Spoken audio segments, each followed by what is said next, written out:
Assalamualaikum, hello friends, welcome to channel study online. Kali ini kita akan membahas sendi dan otot. 2. Sendi. Tulang-tulang di dalam tubuh kita saling berhubungan sehingga menjadi kesatuan membentuk rangka.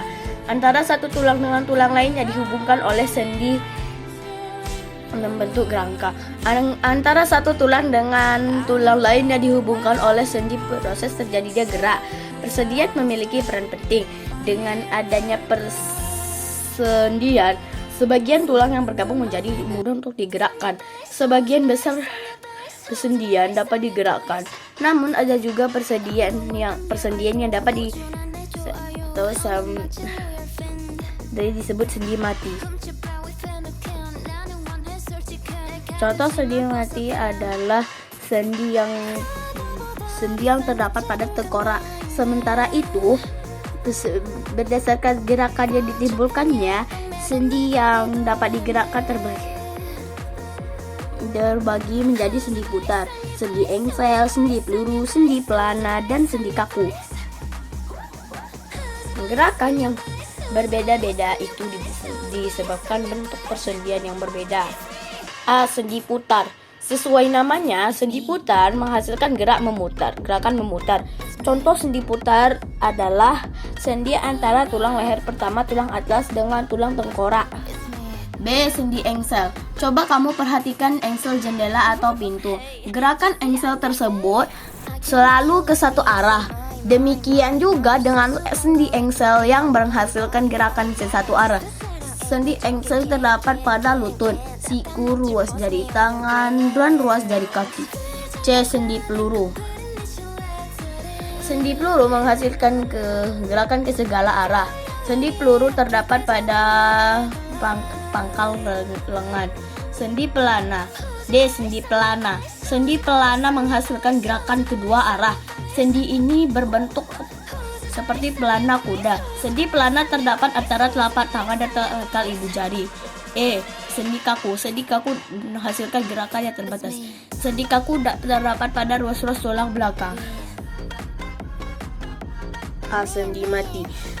Karakteristik sendinya adalah hubungan antara tulang yang satu dari sangat dekat dan hanya dipisahkan oleh serabut jaringan ikat. Contohnya hubungan antara tulang tengkorak.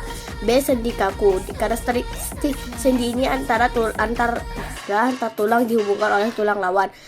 Contohnya hubungan antara tulang rusuk dan tulang dada. 5.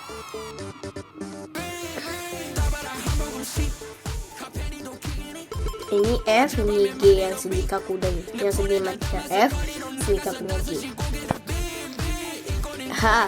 Sendi luncur, yaitu adalah persendian yang dapat bergerak ke depan, belakang, dan kanan kiri. Contohnya persendian antar tulang, pergelangan tangan dan kaki, serta antar tulang belakang. 6. I. Sendi telur, yaitu perpaduan antara dua bidang persendian yang berbentuk lonjong, cembung, dan lonjong cengkung. J. Sendi geser adalah sendi yang memungkinkan pergerakan tulang yang menggeser tulang yang lain. Contohnya sendi yang menghubungkan tulang-tulang di pergelangan tangan dan sendi pada ruas tulang belakang. K. Sendi gulung adalah sendi punya gerakan dua arah, bisa depan belakang atau kanan kiri. Contohnya persendi pada tulang rahang kalian. 3. Otot. Daging otot yang terdapat pada lenganmu itu sebenarnya adalah otot. Otot terdiri atas sekumpulan sel otot. Seperti yang telah dijelaskan di awal, otot disebut alat gerak aktif karena menggerakkan tulang. Hal tersebut disebabkan kemampuan otot berkontraksi, mengerut, dan berelaksasi merenggang kembali. Ketika berkontraksi, otot akan membendek dan membuat tulang tertarik. Untuk mengembalikan tulang pada posisi semula, otot mengalami reaksi relaksasi dengan memanjang seperti semula. Ini dia perbedaan otot rangka, otot polos, dan otot jantung. Kalau otot rangka bentuknya berbentuk silindris memanjang dengan banyak inti sel di tepi terlihat. Kalau cara kerjanya bekerja di bawah sesuai perintah otak. Kalau letak dan contoh melekat pada rangka, contohnya pada lengan, kaki, dan leher. Fungsinya menggerakkan badan dan alat gerak. Kalau otot polos bentuknya berbentuk gelondong dengan satu inti sel terlihat polos. Cara kerjanya bekerja secara otomatis, tidak secara sadar. Kalau contohnya letak dan contoh terdapat pada dinding organ tubuh bagian dalam. Contohnya usus dan pembuluh darah. Kalau fungsinya pergerakan organ tubuh bagian dalam. Otot jantung bentuknya berbentuk silindris dengan satu inti sel di tengah terlihat lurik-lurik. Kalau cara kerjanya bekerja terus-menerus secara otomatis, tidak secara sadar. Letak dan contoh terdapat pada organ jantung. Fungsinya memompa darah ke seluruh tubuh.